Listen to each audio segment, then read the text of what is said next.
Hey, Jake, when you've come in relief in a lot of these games, you've played very well. Is there a secret, or have you done just preparing yourself for every game that you might come in?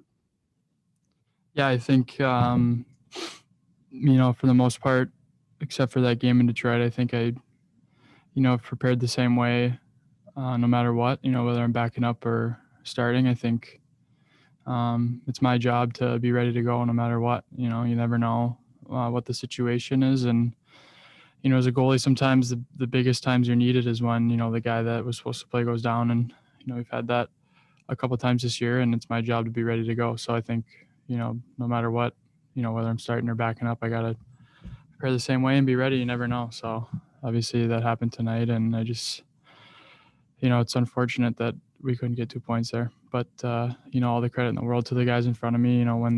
When I went in there, they really turned it around and started playing the way that we should be playing and the way that we're capable of. And, obviously that led to us getting a point out of tonight. So. Matt DeFranks, go ahead. Jake, what did you see from the guys in front of you in the third period that kind of lets that come back? Yeah, I saw a desperate team. We're in this situation now. Obviously, we didn't help ourselves tonight. Nashville winning again, and I think if we are desperate like we were the whole game, I think, we'll give ourselves great chances to win here down the stretch. So I think, we gotta start the game like we started the third period, and I think we'll have a lot of success down the stretch here. Mike Heika, go ahead. What have you seen from Tyler Seguin, both in the bubble last year and then in his recovery since he's been at the rink? Yeah, I mean, obviously he wants to be out there as bad as anyone, and he wants to help the team win. I think, he left it all out there in the bubble. That's why he, had some surgery that had to be done. And, he's been working his ass off the last 6 months to get to the point he's at now. And, he's obviously a huge addition. I mean, it's Tyler Seguin. Doesn't get much better than that. So, we need him obviously down the stretch, and his impact was felt immediately tonight. And, we're going to need him down the stretch here. And it was just a nice boost to the team tonight for sure. Saad Youssef, go ahead. Hey, Jake, obviously you talked about what Tyler brings on the ice, but when a player of that caliber like that comes back, does it provide like an emotional boost to you guys even before the game starts? 100%. Yeah. He's, one of the best players in the world, and, he's a superstar. We need him. He's a huge part of this team, and, he did his job tonight. He scored, did great, and I think he's just going to continue to get more and more comfortable. Obviously, we love having him, and but I think not only on the ice but off the ice, he has a huge impact, and I think that was felt throughout the room tonight. Matt DeFranks, go ahead. Jake, when you entered tonight, knowing the score of the game and your guys' place in the standings, how do you tune out that kind of pressure, or do you kind of feel it and feed off of it? I think just tune it out. I think, I just try to go in there. I have nothing to lose. I'm just trying to make the first save and focus on that. I think, once you get a couple of shots and saves, you feel like I felt like I was in the game the whole night. So, it's my job to be ready no matter what. And, I wasn't good enough when I went in Detroit, and tonight I knew I had to be better. And, thankfully, it went well, but obviously we didn't get the 2 points we came here for. But, it's just you got to take it one shot at a time and do your best to try to give your team a chance to win. Bowness, if you have a question for Rick, please use the raise your hand function and I will call on you. We will start with Saad Youssef. Saad, go ahead. Hey, Rick, what did you see from Tyler out there today? Lots of jump. He's been working very hard to get himself back in shape to play and help the team, which he did tonight. I liked his skating. When you play that, you take that much time off, there's no way you're going to have the timing of the hands, the reads. The game gets so fast out there, and it's like Kiwi. They need games to play. They need, and I know we don't have very many, but they need games to play to get that timing and the reads and the feel of the game. So Segi was very good tonight. Won some face-offs for us. He probably played more than I had originally planned going into it.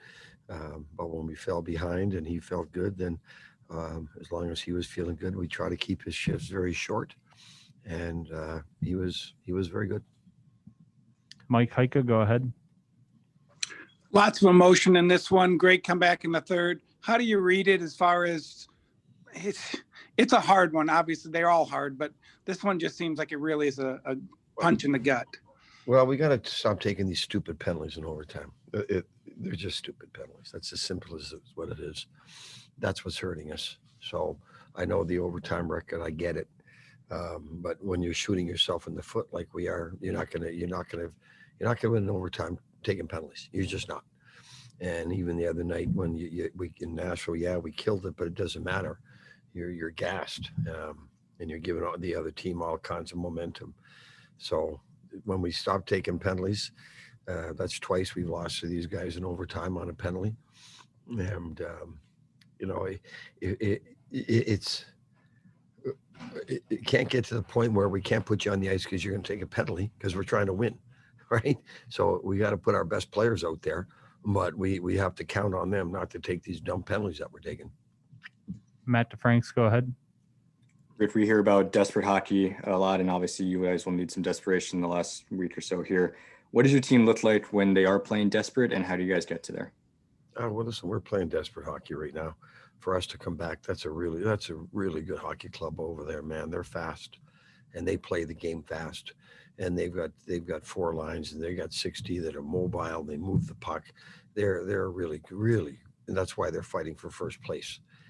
They're a really good hockey club over there. So I thought I don't think we had everyone going early in the game, which I don't understand. But as the game went on, we got going, and was a huge comeback in the third period to get those 2 quick goals. So I give us credit for battling back and the desperation needed to get back and get that point. But again, I think it's just disappointing when you shoot yourself in the foot and you keep losing these games like we did.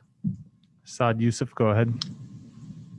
Hey, Rick, did you consider pulling Anton after the third goal or during the intermission? And then You know what? No, because I didn't blame him on those goals. I don't think he had very much help in front of him. So, I talked to Reeser at the end of the period, and I didn't want to pull him then, but we agreed, hey, if another one goes in, then we got to pull him. So even in the fourth one, I don't blame him on that. That was terrible. We had 2 guys on one, and he beats us, and he finds a guy coming down with a one-timer. That's just poor coverage by us. I don't blame Dobie on those goals. I had to do something to change it, but did I consider him pulling it after the third? No. It wasn't his fault those pucks were going in. I thought it was the guys in front of him. And our last one goes to Mike Heika. Go ahead, Mike. Hey, Rick, we haven't really been able to talk about Tyler too much and what he's been going through. You've known a little bit about behind the scenes. What has he done just to get back on the ice? There's been months of rehab off the ice. A lot of hard work. So just a lot of hard work that you guys don't see that we see, just to get back to the point where he can get on the ice. So I mean, that's pretty serious operations he had. So give him a lot of credit for working that hard to get the legs strong enough to get back on the ice. And then he did a lot of work on the ice. Our coaches did a good job with him on the ice in terms of getting him ready. Usually when you come back from an injury, you need 5-6 games, honestly, to get your timing in the feel of the game and game conditioning. We don't have that, clearly, but I give him a lot of credit for working as hard as you did to get back on the ice and help us tonight.